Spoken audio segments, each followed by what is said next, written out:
Act 2. Chapter 13. Lieutenant Colonel Michael Tyran lingers in the spinning down shuttle that ferried them across. He's nervous in a way that he hasn't been nervous in a long time. Combat no longer holds mystery for him. But it's the formality, the bureaucracy itself that grinds him down. He retrieves his uniform cap from under his arm and places it atop his head. He's dressed in his finest uniform. His tall boots hold a good polish. He's even wearing his silver spurs.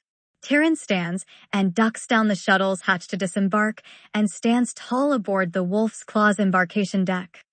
The regimental color guard, consisting of Command Sergeant Major DuPont and Color Sergeant Strachan and Suzuki, move out and stand where Tyran points. They shoulder their rifles and stand at rigid attention. They're in new jumpsuits, lacking formal uniforms for the troops. It's the best that can be done. Still, it's a horribly shabby presentation compared to their surroundings. The embarkation deck, one of 16, is a kilometer long and is clearly an active working area. Vaulted ceilings race upwards. Servitor-driven forks move supplies about with urgency, following some optimization logic to consolidate the war material to make space for the second to transfer over. Though it's an active workspace, the facility is impeccable. There's not so much as a grease smear on the deck. Every surface is gilded with precise scrollwork. Even the air aboard ship is cool and sweet. The second shuttle lowers its ramp, and the rest of his command cadre steps out, Commissar de Laclos, Wing Captain Endon Ling, and Major Sia Pu. When Sia steps out, Tyran is aghast. Still within regulation, she's wearing a knee-length skirt and patent leather shoes more appropriate for a Skola girl. She's even painted her lips. Emperor's bones, Sia. Tyran declares as the other party walks up. You've been a woman this whole time? She scowls at him and then fires off the most vulgar explicative he's ever heard, some oath vomited up from the foul human bilge of their transport. Knock it off, DuPont growls. He's coming. The seven stand at rigid attention and snap formal salutes. The approaching officers contain a pair of colonels, a man and a woman dressed in familiar enough military garb, as well as a Lord Commissar in the most Baroque apparel that Tyran has ever seen. And then, here comes Brigadier Leet. The Brigadier is wearing plain fatigues devoid of any rank insignia. He's a tall man, firmly built. He's probably only a decade older than Tyran, who himself is pretty young for his rank. Leet's cohort of officers hang back as Leet walks straight past Tyran and directly to the assembled color guard. He pauses by each soldier in turn, looking them over with the eye of a livestock buyer. If he is disappointed, he gives no sign. With his appraisal complete, Leet stands back. Look at these absolute dogs. Tell me, Sergeant, does bathing interfere with your combat posture? With absolute precision, DuPont changes his rifle from right shoulder to port and articulates the charging handle to demonstrate the weapon is clear of any charge. Sir, DuPont sounds off like Tyran had never once heard. Our troopship is a piece of shit, sir.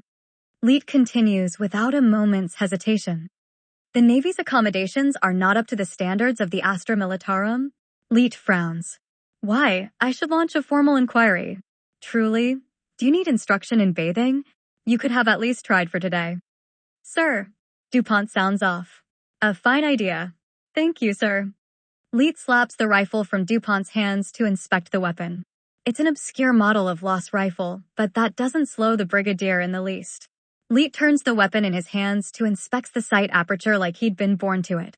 With a firm stroke from the heel of his palm, he slaps the cowling off the weapon to expose the workings. Abruptly, Leet holds the rifle before DuPont's eye line and points to ridges of verdigris where the focusing chamber meets the barrel. You've wound this barrel in copper, haven't you? Amplify the draw from the capacitors to increase shot potency. But the process is unsanctioned because the catalytic action puts stress on the mechanism and titrates out these mineral deposits. Sir, I'm not the first owner of this weapon, sir. Leet grins at this rather cheeky response and then gestures to the tally scratched into the weapon's wooden buttstock and leans in real close. But that's your scorecard, isn't it, Sergeant? Sir, DuPont matches the Brigadier's tone like they're sharing a lewd joke. It is, sir. Leet considers the weapon, feels its weight in both hands, and then passes the weapon back. That's a fine scorecard, Sergeant. You may not know how to wash your ass, but if you can fight, you've got a place here. Leet stretches out his hand towards one of the accompanying colonels, who reaches into an attaché case to retrieve a thickly folded square of orange and yellow cloth. He moves quickly to the general's side and passes over the parcel. Leet shakes the device just so, and the flag unfurls. "Gentlemen," Leet says. "Your colors." Tyrion wasn't expecting this, and he braces himself for the worst recycled imagery: skulls, God forbid an Aquila, derivative ideas tangential to Terran dominance. The standard unfurls in Leet's outstretched arms. And despite his cynical reservations, Tyrion finds himself moved by what he sees. It's a wing sword on a blue field with orange and yellow bands radiating outward. It's banal romanticism, but he finds that it's an anchor that he can fixture his aspirations to. This is something that he can be proud of. "The old second's colors were lost," Leet says dolefully. "It was millennia old, heavy with battle honors. I would have loved to have presented it to you. But the opportunity is here to start something new. The old second was heavy infantry. Perhaps it's time to start a new tradition. It's well made, clearly intended to last till the end of time." Leet drapes the heavy article across DuPont's shoulder. From a trouser pocket, Leet produces a blue and gold ribbon and, turning, hands it to Tyrion. "Lieutenant Colonel Tyrion, your first battle honor. Welcome to the 426th. With the color guard dismissed, the officers retire to a gorgeous stateroom where an outright feast is waiting to be served from sideboards. The other officers are named: Lord Commissar Braden, Colonel Tinsley, Commander of the 4th Regiment, Colonel Ravenna, Commander of the 1st. Tinsley appears cordial enough. Despite his maturity, he's retained a genial quality. In contrast, the whites of Ravenna's eyes have been blackened, possibly by tattoo, and her teeth have all been sharpened. She can't help but to smile at Tyrion, who in turn dares not avert his eyes from the apparent challenge. The commissars embrace as old friends. Clearly, a shorthand exists between the pair. This same comradeship is shared between the other offers, yet does not extend to Tyrion and his subordinates. It's the mark of shared service, the comfortable ease that can be expressed that does not infringe on the military necessity for the chain of command. Approaching the table, Tyrion takes a battered water flask from his hip before Leet can cross the enormous table to his own seat. "Brigadier Leet, if you would indulge me," Tyrion says with a confidence that does credit to his rank. "There is a tradition on Dessaria, my home world, that states when officers meet for the first time, they are to meet as soldiers first." Leet cocks an eye at this and watches curiously as Sia opens an attaché and removes a service of battered tin cups that she places upon the table, as well as a rock-hard loaf of ration bread. "Dessarian tradition?" Leet comments. "Well, far be it from me to defy a tradition of our newest colleagues. Don't blame me for this," Sia quips. "I'm Gemini." Tyrion reaches to his ankle to retrieve a boot knife and then cuts several tough slices from the awful ration bread. He places a slice atop each of the cups, sheathes his blade, and then opens the water flask. Even from a meter away, Brigadier Leet recoils. The smell coming off Tyrion's canteen is industrial solvent, promethium, a soldier's drink from a bootjack still. The clear fluid filters through the bread as Tyrion pours. "What is that?" Leet asks in full recoil. "Smells like Valhallan piss." "This is whiskey." Tyrion removes the soggy bread and sets it aside, and then passes a cup to Leet and holds one for himself. "A drink for heroes. What should we drink to, sir?" And Leet shrugs. "Oh, what else? Glory to the Emperor." And he bravely downs the draft. He comes away gasping. "My God," Leet gulps for fresh air. "Your men actually drink this shit, don't they?" Tyrion knocks his own drink back and comes away grinning. Clearly, Leet sets the cup down and moves to his own seat. They are amongst the bravest soldiers in the Imperium. Everyone takes a seat as the Brigadier's gesture. "But it does highlight a lingering concern I had," Leet says as he unwraps his cutlery and places a napkin in his lap. "When I was petitioning for reinforcements, I was presented with a choice, something rare in the service. The option was to absorb and reform your regiment under my command, or unilaterally transfer the Metian 135th Fusiliers into my 2nd Regiment. In the end, the Met are untested, founded just 9 months ago. But you, Tyrion, you have a record, in a vague sense." Already, white-gloved naval servers are pouring out frosty glasses of clear water. Tyrion reaches for his urgently and drinks it down. I appreciate the confidence, Brigadier Leet. Prior to this last campaign, the Munitorum has no record of you, actions you might have fought in, campaigns you've participated in. Good humor departs the room very quickly. Colonel, I can't put sugar in my coffee without having to complete a centimeter-thick stack of requisition paperwork. But you show up at an Imperial facility, no record of any of your pasts. I'm not sure what to make of that. Tyrion stands frozen by this. He dares not answer. He dares not balk. A dank fierce sweat pours off Tyrion, sucking the starch right out of his shirt. Apologies, General, Tyrion begins. This line of inquiry puts me in a bit of an awkward state, Tyrion stammers. I have been taken into the Emperor's confidence. Upon which, I cannot comment further. Surely, you can tell me something? Leet presses. How might I measure you as an officer?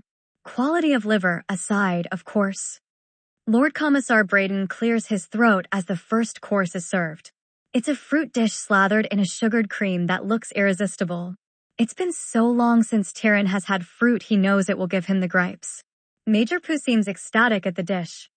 And I've been through your inventories, Leet continues. It's full of plasma and melta weapons. If there's a flamer present, it's only there by some mistake. How could it be that your regiment possesses so many rarefied weapons? Leet waits for a response, and Tyrion is unable to stammer one out. It's a fraud, Brigadier, Commissar Dlaklos says evenly. A failure in procedure. The second is a combined regiment. But a shrewd commander, and Tyrion defines that word exactly, can issue requisitions in the prior regiment's name before the absorption takes place. I've requested the loophole be closed to little avail. But by the letter of the current operating procedures, it's permitted. Let's not further distress the young colonel, Lord Commissar Braden says.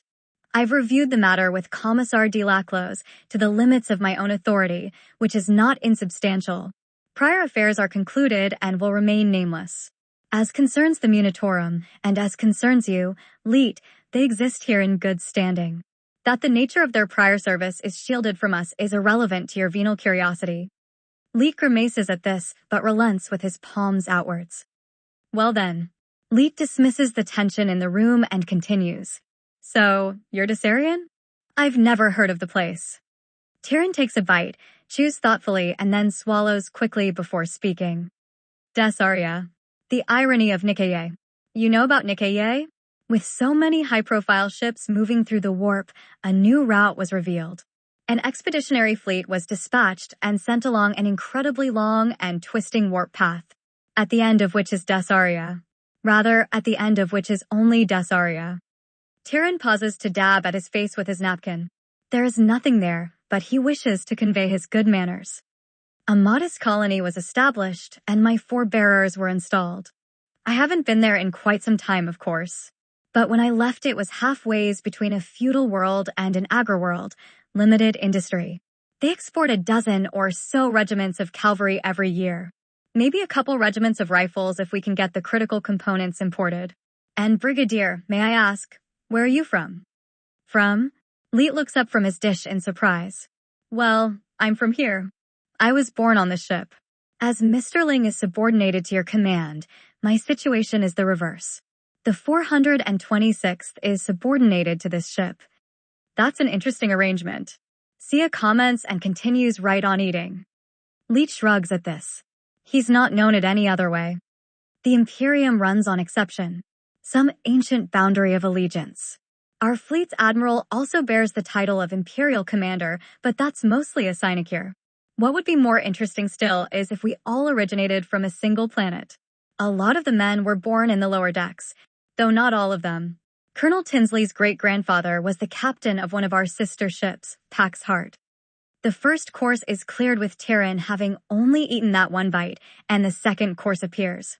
A soup this time, what look like clams in a rich red wine sauce. And you? Tyrion asks to fill the silence, Colonel Ravenna? Where are you from? Ravenna does not answer herself, but nods to Leet as if to permit him to tell the story. Ravenna was an Eldari captive, Leet says flatly. She was 9 years old when we liberated her, and she was adopted by the ship. She's grown into a very capable combat leader. Tyrion nods appreciably, but the comment is so casually brutal that he staggers internally. Well, anyway, Leet says and regains the initiative. He dabs a smear of wine sauce from the corner of his mouth and sets the napkin to the side of his empty bowl. Back to point. My deciding factor in picking you to replace the old second was your unique combat doctrine. We've got mechanized infantry, heavy infantry, I've got a full armor regiment. But an airborne regiment would give us a very rare and formidable tool. Trying to regain his composure, Ravenna smiles at him the more, flashing her sharpened teeth wider. The wine sauce dribbling between her teeth is the color of blood, and Tyrion can eat no more. The aerial support is indeed a tremendous tactical advantage. Tyrion nods his head to Ling to agree like a sycophant. That said, calling us an airborne formation might be a touch too favorable. We have battle tanks, we have personnel transports, we have line infantry. It might be best to think of us as dragoons, or some manner of mobile infantry. Maneuver is our main tactical asset. Leet considers this, and Ravenna continues to smile. Her marred face is a memorialization of the trauma she's endured, and by staring at him so, she forces him to share in that. In her face, he sees the fine lines where a deviant had carved her child's face. It sucks away all of Tyrion's emotional reserves to remain stoic. The next course is a rich red meat served next to a field of greens. He has no taste for the meat. Despite its quality, Colonel Ravenna's face has put him off the flesh. Dragoons, Leet says, thoughtfully. I was reviewing your records. Is it true that you have horses aboard ship? I would love to see them, once everything is transferred over. Oh, yes, sir. The thought of his stable rescues Tyrion from Ravenna's menacing glare. I would love to show you. We maintain a small formation, the Blues Royal. Major Siapu here has fought in that unit. It's a rare and unique honor. The horses are Adeline stock. Not a true Dessarian field hunter, but a fine animal. Fantastic hindquarters, 16 hands tall. You don't think that is a touch romantic? Colonel Tinsley interjects. It's a fair observation, Colonel Tinsley. Tyrion gives a measured response. Their battlefield contribution, audited independently, is limited. What could a lancer truly achieve against a battle tank? But there's an element of warfare that's not captured in a kill ratio, isn't there? We fight as men. And men are romantic things. As military men we fight these urges, but often the men respond to the opposite. I've found that in battlefields where the Blues Royal lead the way, the troops following fight with more tenacity, more conviction. You know, Leet says as he chokes down the last of his cutlet. I've been at war for a long time. A long time. I've seen boarding actions turn into void skirmishes. I've seen Titans pacify entire battlefronts by activating their heat exchangers to incinerate entire formations. I've seen 10,000 guardsmen, rank and file, fix bayonets and charge. In all those years of war, nothing has inspired me so much as a cavalry charge. Tyrion nods, and though it's only the gentle swaying of the ship, he can imagine himself in the saddle again, supported, rocking back and forth in a state of amniotic tranquility. There is nothing so foundational to the human condition as our relationship to the horse. Tyrion remarks, growing esoteric. When the Emperor declared the human form to be perfection, surely he included the equestrian form as an appendage of that perfection. Men and horses share the same heart. Men love war, as do horses. We can plow a field or haul a load to market, but we are never so perfectly aligned as we are in battle. Well said, Colonel, Lord Commissar Braden says. He lifts a wine glass in a Baroque gesture, and the other officers follow suit. Cheers to that, Tinsley comments. Bumpers all around then. A silence follows the cheers and the gold yellows. In the lingering silence, Leet studies Tyrion as a new dish is served. Tyrion turns to his plate, disinterested, and sits dumbly trying to smile pleasantly. Tyrion, let me tell you a story, Leet begins. A lieutenant sees combat and he's successful or he isn't. If he fails, he dies. And if he's successful, then he is promoted. As a company commander, the paradigm is different. The prerequisites for success are different.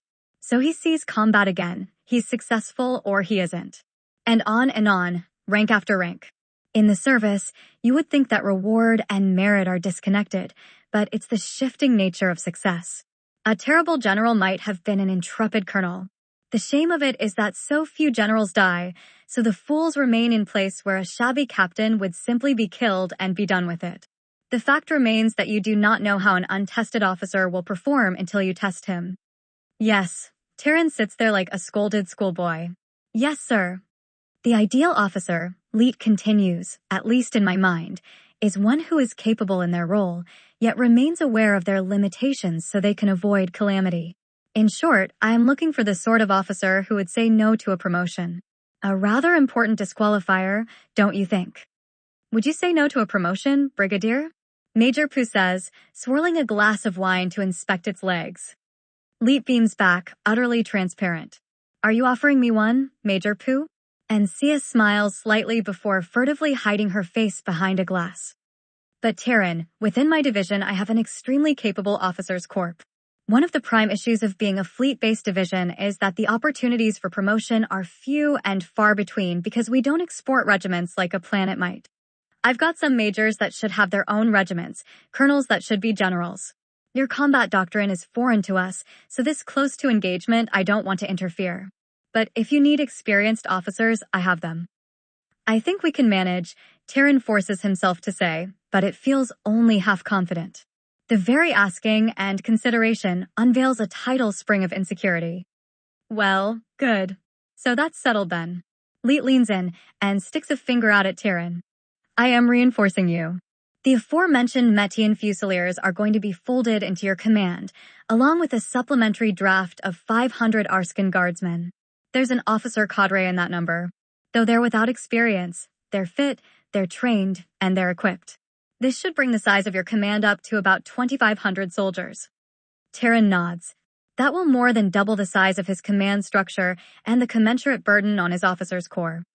To operate this, you will organize your regiment into battalions, where once you had 5 companies, you will now have 5 battalions and 15 companies. To help you in this, and Leet diverts his attention, Major Pooh, you are promoted to the rank of Lieutenant Colonel. Pooh smiles at this, a gesture of joy Tyrion finds somehow unbecoming despite her obvious merits. He recognizes the sting of insecurity, names it and dismisses it, but in the naming, his feels ashamed. And Tyrion, I am promoting you to full colonel. Congratulations. Glasses are raised. Tyrion wants to remember this moment, mark it away as a source of joy and pride that he can refer to later. But that doesn't happen. But let me be clear in this, Leet says firmly. These promotions put you on parity with the rest of my command, but you are not among equals here. Until we spill blood together, you remain a foreigner to us. Sir, Tyrion struggles to arrange his words. Why are we being reinforced? And at this, Leet goes solemn. A lieutenant is good in role and merits a promotion. Leet restates the foundational principle, but then trails off for a moment. In a life given over to service, it is difficult to manage one's ambition, especially when the individual is just so damn talented. Again, Leet falters. There's something he's trying to say, but he can't seem to admit it, like confessing a beloved pet has bitten someone. Finally, the words come. A man with capability will seek more responsibility until all that capability is consumed. It's such a human condition that it remains when humanity is transcended. Sir? Luft Huron, chapter master of the Astral Claws, leader of the Maelstrom Warders, has made an unsuccessful bid for resources to protect the Imperium. He's one of the greatest and most accomplished military minds of our time. He has achieved more gains with less resources than any living chapter master. But his methods have come under scrutiny. We are moving on the Warder's domain to reclaim what has been withheld from the Emperor. The world spins. Tyrion grips the table edge with such force that Pooh's glass of wine spills. The red splashes over her, spoiling her outfit. She flashes a miserable glare at him. Ravenna produces a napkin to help clean Sia. Sir, Tyrion growls out. We're going against Astartes? Leet raises a pacifying hand. Of course not. The rights and privileges of the Adeptus Astartes are under scrutiny and several chapters of Astartes have been assigned to the task. We're part of the invading armada. The Astartes would love nothing more than to settle this matter internally. However, the Magister Militum needs the ship to contest shipping lanes, and we come with the ship. We will be assigned a purpose, one befitting our lowly station. Sir, Tyrion says to buy himself some time while Leet charges on and the memory of the Spool River assaults his inner defenses. Some Karthan governor leveraged an existing enmity between the Warders and the Firehawks to resolve a prior commercial dispute. The Firehawks then set about a genocidal campaign of mass casualty to try and draw out the Warders while the Karhan set about raiding a tithe depot. A bunch of Inquisitors got involved, and then Imperial legates. Someone has decided that this mess needs to be resolved by a test of arms. Leet raises an impotent hand. And so here we are. Astartes. The other words mean so little to him, save that one. As contemptible as allies as they are as foes. It was his very first test as regimental commander. His flanks suddenly exposed, betrayed by cowards. They will be encircled by the traitor unless. His protectors are well practiced, and to any observer he's stoic. But inside, he is furious. He is terrified, but more than anything, he is filled with the sincerest hatred a man can feel. It overwhelms him. He boils. The Red Scorpions are currently in the leading role at the fore of an Astartes task force. We're en route to the Vinaya system, trying to cordon off a beachhead. We should be in the warp about 6 weeks. The Navy is still formulating a tactical picture as intelligence arrives. Only at length does Tyrion find a point of focus that approximates peace. So curious how one trauma can salve another. The bunker. Invariably, the bunker. And as his cousin dies, he sees the most singular object of terror in his entire life. But it's a man. And though this is the formative seed of all of his dysfunction, he draws strength from it. A ruinous strength, but strength nonetheless. Dimly, he thinks he speaks to that but isn't sure. And now we have a war, Leet drones on. Still, the situation remains a politically charged tinderbox. Considering this background, there's an opportunity for a peaceful solution. Despite the Firehawks' overreach, the legates have ruled against the Warders.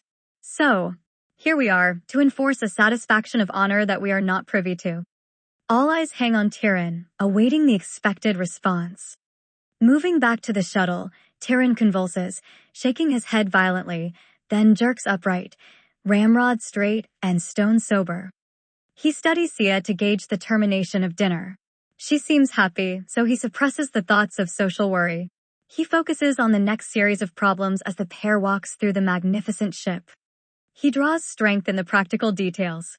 And more than a little from Sia. Sia, we need to double up on our training, Tyrion remarks. We're going to have lieutenants leading companies, captains leading battalions. The officers have got to be ready for the job. Sia cocks an eye at him. Weren't you paying attention? This transfer schedule is going to be an extraordinary feat in the timetable allocated. That's priority. But Tyrion ignores this. We can barely get company commanders in place for 5 companies, and now we must find commanders for 15. Battalion command will go to officers that haven't even been tested as company commanders. He shakes his head at this. As soon as we get back, you find Captain Damon. Get him out of his bunk if you must, I don't care. We need classroom curriculum for all officers. Fundamentals of fire and maneuver, small unit tactics, land NAV, comms, combined arms doctrine. The works. He leads it. I want a lesson plan in my hand in 8 hours.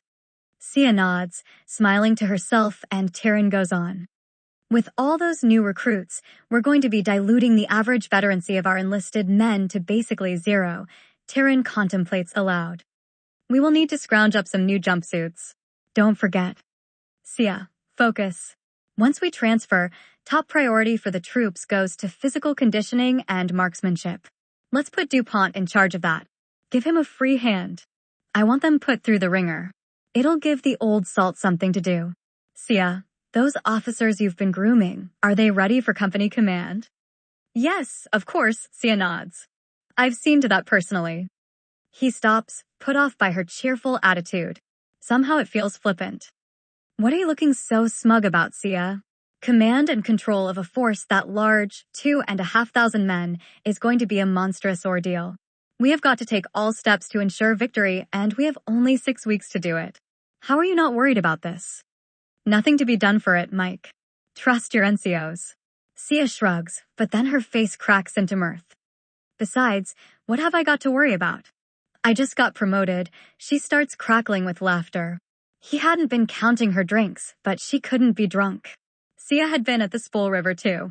Perhaps the simplest explanation was that this was her own process for reconciling that. Focusing on her mental state gives him a bit of focus. He quickly removes his rank insignia from his own collar. They were his major's pins, oak clusters that he had painted from silver to gold when the bull had been killed. When affixed to her collar, he pockets her old insignia. He'd have to see about finding a set of golden Aquilus for himself. Tyrion salutes her, but she keeps snickering, rendered utterly irreverent by the situation. I mean, she says with tears in her eyes. It wasn't for a long time, but certainly, Mike, it happened. I will always be able to say with sincerity that we were lieutenant colonels that served together. Chapter 14. The difference in quartering could not have been more remarkable. Colonel Tyrion had arranged a 24-hour period for the troops to settle into their new barracks aboard the Wolf's Claw. The transfer itself had been completed in under 6 hours, a remarkable logistics feat considering the limited departure facilities available in the Grand Rivera. The task involves the entirety of the Wolf's Claw's shuttle service, augmented by the 79th, reduced from an air wing to a taxi service, and heavy landers detached from the 883rd Heavy Lift Wing. With the remaining 18 hours, the troops acquaint themselves with the massive ship's facilities. But the tone of this is liberty. The doors to the regiment's assigned mess hall remain open. Hygiene facilities are used with such enthusiasm some notable portion of reactor power must be diverted to the ship's boilers. There's even some slight contact permitted with the other regiments aboard ship. Officially, this is a tactical familiarization. But the intent of this contact was to merge the regiment's gray markets. Regimental bootjack is traded for fresh tobacco or other commodities as specific as scented soaps. This all feeds back into morale and combat posture, so is made a priority. The newest recruits, the Metian and Arscan troops, familiarize themselves with their new compatriots. The Metian formation is dismantled with no particular care beyond the inflation of formations. Fat with reinforcements, squads become platoons. Platoons become companies and companies become battalions. And then, after all is said and concluded, the ship's parade ground-weighted. For the troops, there had never been a more grueling training regimen. For 18 hours a day, weeks on end, the troops are physically refined. The ship even contains areas for live fire exercises. After so long, the ship is a blessing, and the time moves very quickly. The regiment's tracked vehicles are overhauled in the divisional machine shop, while small arms are arsenalized by shipboard artificers. Deeply immersed in all of this are Lieutenants Joanna Case and Comden Trist. They are old friends, the very last of the surviving Dessarian officers. The pair stand apart from Lieutenant Colonel Sia Pu's chosen cadre. These are the last of Tyrion's pet project when he had been the regimental executive. By rights, they should have already risen to company command if not for Tyrion's reluctance to post Dessarians since Captain Samuel Nom's embarrassing failure in the field. The pair are more than qualified and have been for some time. Comden Trist had fought in 2 notable battles, as had Joanna Case. Comden had not been wounded. Joanna had been injured in each. But Tyrion cannot shelter them any longer. Their moment has arrived. And so the newly minted company commanders stand along the edge of the parade ground with a nice mug of caffeine to each of their hands. From their vantage point, they watch the troops drill. I'm just saying, Comden comments to his old friend. Coronet is a stupid rank. Joanna rolls her eyes at this. It's an old argument between the two of them that has taken on a new life. There is no humor to it, absent their friendship. Yet the more it is repeated, the more hilarious it grows. It isn't a rank, Case says between sips. It's a title. He snickers. And Samuel? Lance Jack, Case declares smartly. Tyrion promised the same for me. But it was never to be. The ritual continues with them naming the other dead and departed Dessarian officers. Let's see, Comden pontificates. The colonel, of course. Captain General Tyrion, Joanna declares and clicks her heels. She pokes Comden in the stomach. Suck in that gut. Shoulders back. Smarten up. Comden shakes his head. Typically, they would name the other dead Dessarians. Ambrose Toussaint, Fremont Seept, Marjorie Saramond, and the 59th's dead commander, Major Rawls. How that man had loathed Tyrion. I miss Samuel, Comden says, deviating from the usual progression of this tired conversation. I do hope he is well.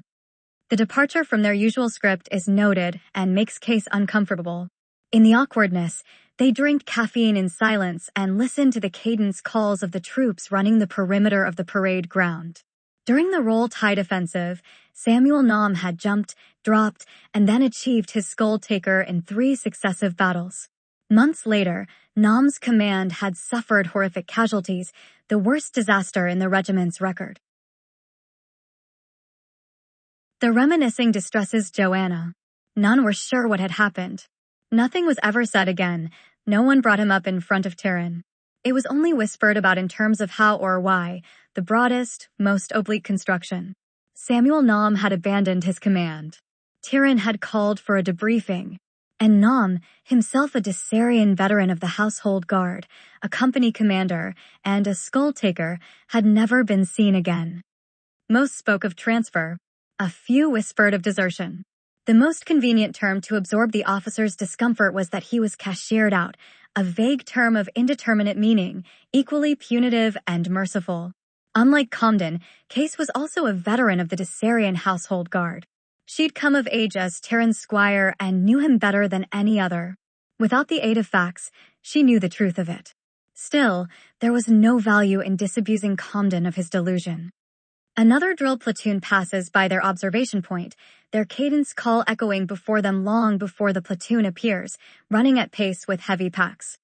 Because it's left, right, kill. Comden rolls his eyes at this tired cadence. But Joanna is looking for something else. The recruits had been broken with excellent efficiency, and across the prior weeks they'd labored through their merciless drills. But now, weeks later, they're different. She can see where the hard training has begun to reach its limits. Pushed much further or much harder, and the troops would mutiny. At this moment, the compliance is still there, but it's grown tense. Behind that compliance lies a bitterness and a new confidence in their ability to solve problems with violence. The training has made the troops mean. That may be the worst cadence yet, Comden remarks and Joanna nods along, eager to change the trajectory of her mind's wandering. A moment later, a different platoon runs by in double time. 1, 2, 3 and a quarter, I got a date with the colonel's daughter. Colonel, he's a sucker, he doesn't know but I'm gonna. But just as quickly the cadence is overwhelmed by another platoon, this one led by a junior officer, Aoki by the looks of him. The platoon is carrying full kit, even the heavy iron weapons used in bayonet drill. They run, uniformly, with merciless aggression. I went to a church where the heathens pray. I shouldered my rifle and began to spray. Toss another frag grenade. And look at what a mess you made. Comden chuckles at this. My friend, I think we've got today's winner. Comden smiles with such earnest sincerity. Those Aoki, I tell you, just savage. Who was that anyway? Was that Joji? It wasn't a constant feeling in the shape of a true yearning, but sometimes Joanna wondered how their relationship had remained so utterly platonic across the years. She didn't mourn that, just puzzled it. She adored their friendship and the innocence he maintained despite everything they had seen in their years of war. Comden was unique in that, in spite of their years of war, he had retained his soul. It was a rare qualifier for the officers, him, Tom Thornton, and maybe Colonel Pooh. Maybe, she says.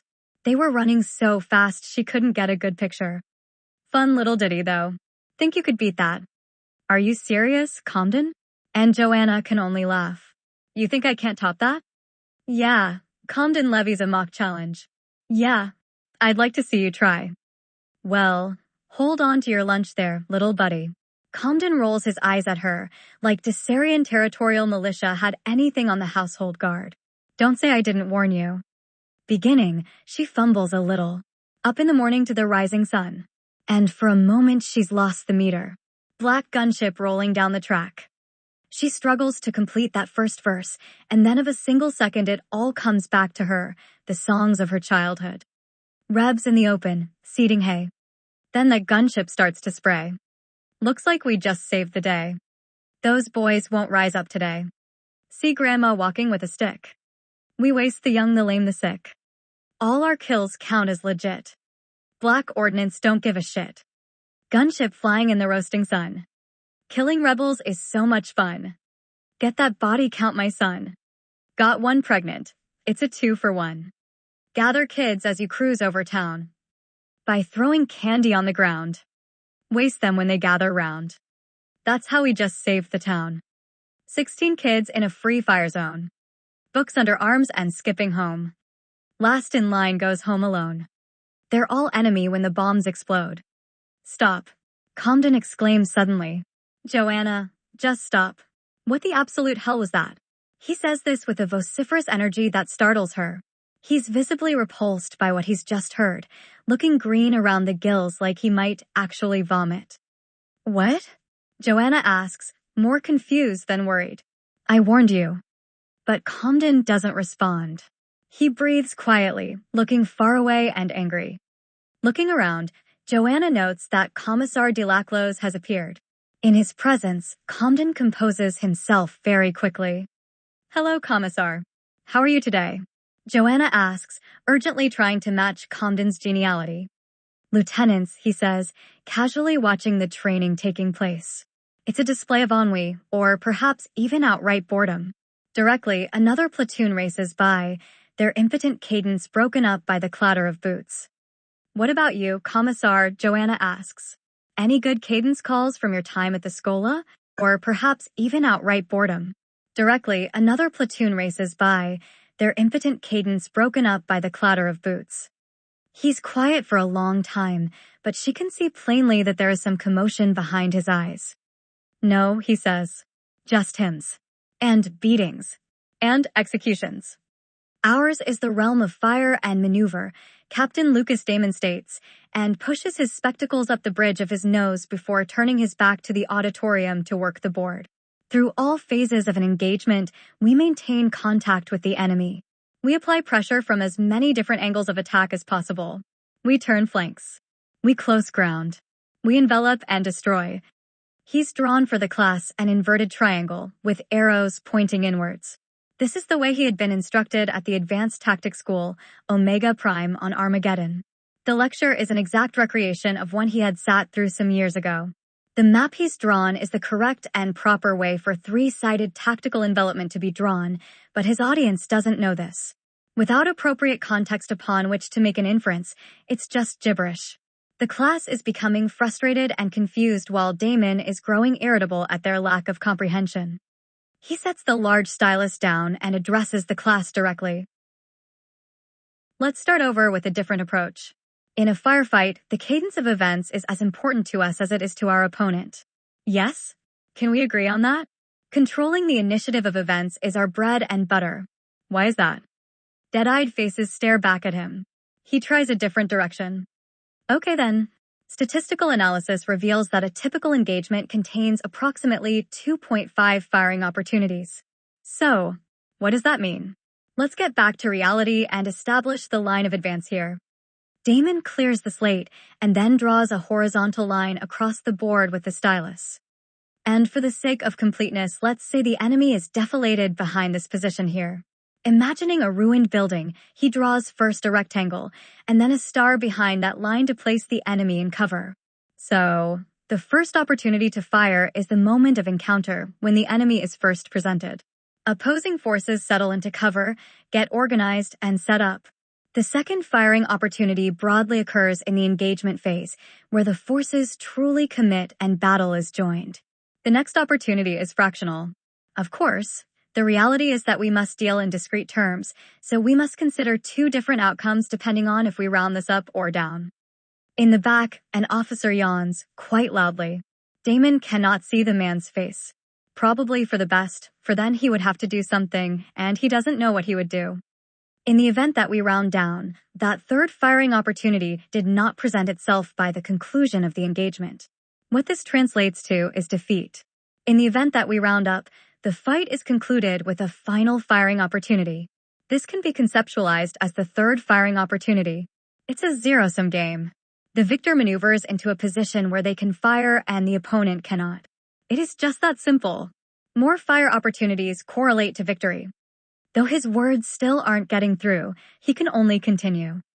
Again, this is intended to be illustrative. But in the statistical sense, Those 2.5 firing opportunities per engagement are ironclad. The sample size is just too enormous. For all intents and purposes, it is a fact of law. In the context of a standard doctrine, this is managed with scale. It's not just lost guns, it's tanks, it's artillery fire, all of this multiplied by ranks of guardsmen, in formations kilometers wide brought to bear. This is not our doctrine. With a wave of his hand, he erases the horizontal line from the board. So, we are engaging an opponent defilated behind cover. By definition, asymmetric warfare means that we cannot overpower this enemy with scale. So, how do we do it? Damon points to a junior lieutenant he thinks he recognizes. With everything I've told you, let's depart from the realm of mathematics and get into the field. How do you overwhelm the enemy and be sure that you maximize your opportunities to fire your weapon at a target? The brash young officer doesn't even hesitate. You lead from the front and inspire your men to become uniquely exceptional. You meet the enemy with overwhelming passion. You brook no quarter. Your troops are confident in the Emperor and are committed to service. And when in doubt, they advance and advance. They default to an aggressive posture, and through this, victory is assured. Damon is caught flat-footed by this and fumbles with his spectacles as if their proper alignment will correct what he has heard. The consequence of this order is a platoon fed directly into an enemy. Frightfully sorry, Lieutenant. That isn't what I'm going for. This is asymmetrical warfare. Damon says this with an emphasis like it might convey meaning.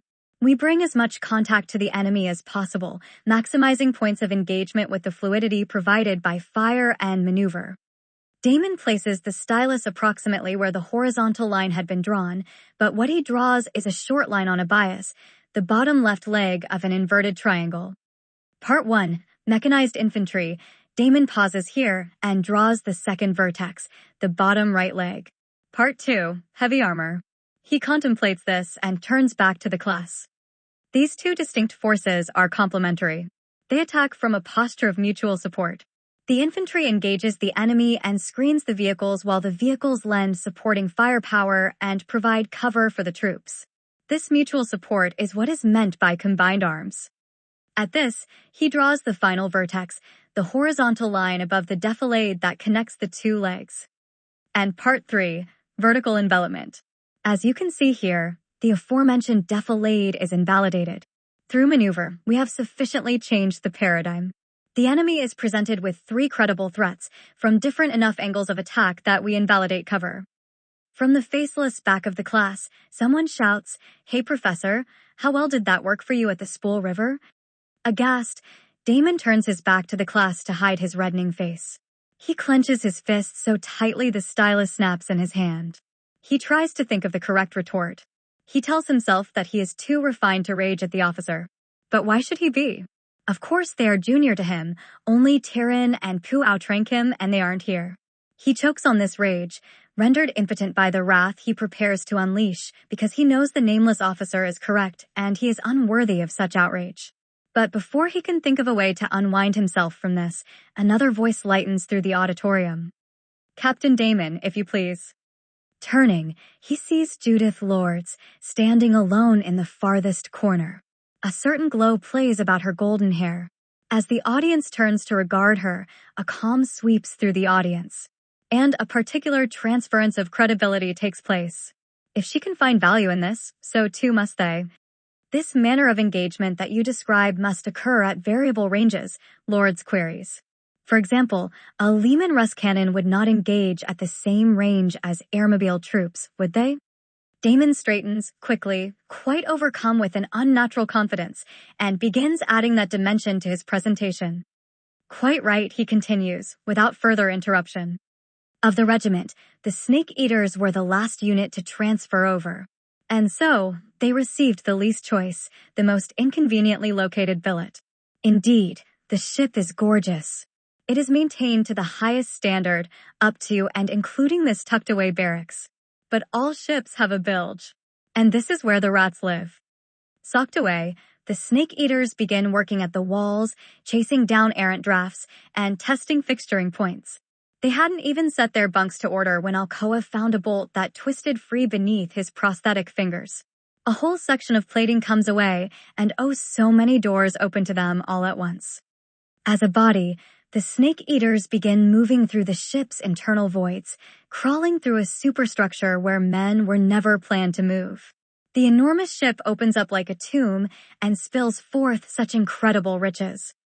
A day into their crawling, a little warren is revealed. It might have been a ballast point, or an unused heat sink, or a disused water sump. None of them could say. There is dust and filth everywhere, and they are confident the place will not suddenly fill with boiling plasma, but none of them could say so with any absolute certainty. Vinrithian reviews this secret space and nods with grim approval. In short order, Lady Death is portered up and erected in a position of reverence. Great bronze dishes are brought up, hammered flat from scrounged shell casings and filled with oil. The warmth provided by this is only transient, it blows away quickly. But the fire fills the space with a sinister glow. Other dark and forbidden spaces open before them. Oh, and such wonderful things they find in that vast and ancient ship. Oblique pieces of kit, thermal scanners, and X-ray scopes, geolocators, and broad-spectrum jammers are discovered, lost in a different age and now restored to utility. But the real prize is found and brought in by Anna's team. They emerge with their faces blackened with industrial grease, stinking of burned hair where they have passed too close beneath red-hot pipes. They carry with them a broad and hefty crate, the first of 5, plundered from a tertiary warehousing unit far too internal to have an efficient utility. Vinrithian sits atop a crude throne cobbled together from jetsam, clothed only in the shadows. He leans forward to inspect the crate, with his low brow worried by thought, focusing in on the 11 branded into the face of the crate. The crate is as long as Anna is tall, and made from a pine as bright and sweet-smelling as the day it had been carpentered. Touching the crate, Anna knows that it is as old as the ship itself.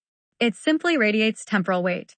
Prying the lid from the top of the crate, a cloud of excelsior floats out, and the curious snake eaters lean in. "What is it?" Alcoa asks. "Some kind of stew block rifle?" Lucas Indigo remarks. "Oh no," Vin says. His worry turns to delight. "That is a machine for killing an angel. That is a long-throw bolt rifle." Vin takes up one of the 2 rifles from where they sit in a cradle, and a shadow passes over Vin's face, a rapture. It's as close to an overt emotion that any of them have seen, the more malevolent for it. The weapon itself is massive and brutal.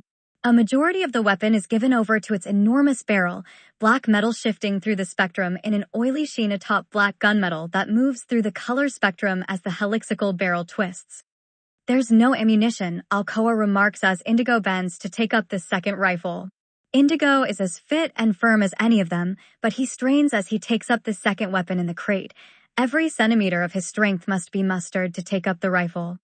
"It takes 100 caliber shell," Vin pontificates. "If Colonel Pooh can't requisition something, we can manufacture our own."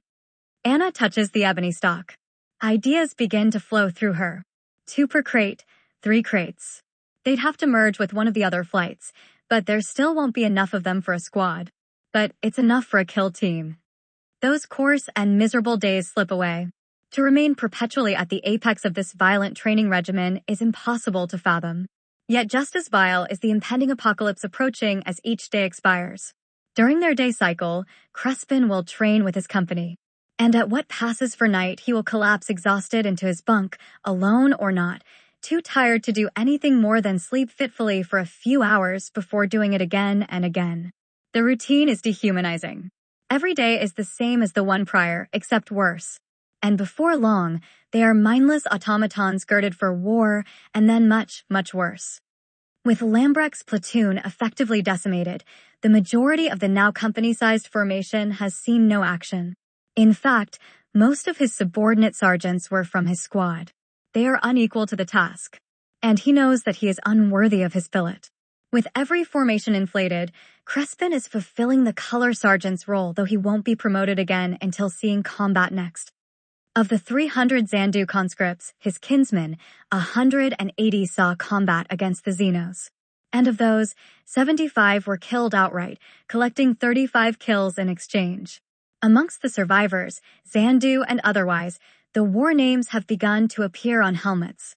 And this is rarefied. Close to 2,000 soldiers in the division are unblooded. The visibility of war names begins to thin with the sudden appearance of so many fresh recruits. A man as tender as creamed butter would be named Gun Daddy, the name inscribed upon their helmet with a grease pen in the simple script of an NCO who could barely read. Whatever is written on these men's helmets is all part of the lie that binds them and reinforces the strength of the lie. Each war name that he sees occupies unique attention for Crespin. The cloth helmet cover was the one place where a soldier got to express agency. And it was all fair game so long as it was a reflection of what the color sergeants and sergeant majors described as default aggression. No NCO thought twice about Emperor's Tool. In many cases, they were the ones that had assigned that name. It's irony. It's cynicism. But it's martial. It is all anchored around the idea of aggression to relieve helplessness. To an observant esoteric, war names are one of the tenderest expressions amongst soldiers. Crespin knows that it's all an expression of fear, a practice that has grown until it has found its place as part of the ritual. Though self-deprecating, it is a power fantasy, mocking their own fear in order to dominate it. Before long, Crespin stops sleeping at night to find and exercise any agency that remains to him. And there, on those 2 short nights where he finds Maria snoring softly beside him, he sees something special begin to take place. Atop her pile of clothing, her helmet sits pillowed, with her assigned war name scrubbed away. Across the meaningless nights, something important begins to take shape upon her helmet cover, picked out in stray threads of green and blue and red. He watches the embroidery progress in glimpses stolen away from absolute fatigue.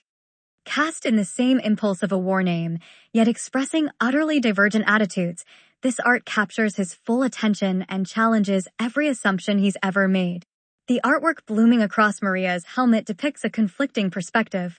And this plays hell with the regiment's suspiciously male senior NCOs that witnessed her exceptionalism and only saw defiance. And Crespin had loved her for that defiance. Oh, she'd catch hell for it. It expressed an attitude not born and reinforced by brutal indoctrination, but an expression of completeness beyond the limitations of indoctrination. For this reason, Maria's art would cause infuriation amongst idiotic NCOs with no eye for subtlety until she was finally forced to remove it. Xenos don't give a shit about biological imperative. Men, women, and 3+s got greased out all the same. And across an imperium as broad and diverse as theirs, there was no actual statistical variance in combat performance that could be attributed to gender. General claims of upper body strength, spatial reasoning, or martial virtue are revealed to be such utter grok shit that even the imbecilic Guard High Command knows it. A dozen variables show a strong correlation to battlefield performance, the greatest of which is the commanding officer's tenure and rank. Gender doesn't matter in the least, with only one exception in mission type. In the end, Lieutenant Colonel Sia Pu would articulate the term morale art and unilaterally authorized it for anyone who had seen combat. Immediately afterward, the women, all of them, embellished their helmets with lovely mandalas wrought in thread, paint, and their own blood, becoming more baroque and exquisite until it clawed at the edges of tactical practicality.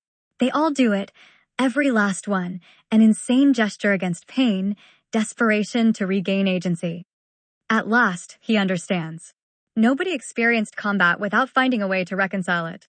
Ultimately, for the men, the war name is a signifier that the soldier has found safety within the lie of service and has let it sublimate their ego entirely. For the women, it's an expression of completeness beyond the crude limits of their new lives, a marker to retain something taken from them, to shame the machine that has robbed them. He lays beside her, miserable. He's spent weeks coming to this deduction. Such a worthless use of time, though preferable to overtly recognizing and reconciling that this brutal training, that he never received, might have saved the lives of 75 of his kinsmen. Oh, it is all such a foolish thing. The troops can shelter their souls in strength or grace. But it doesn't matter.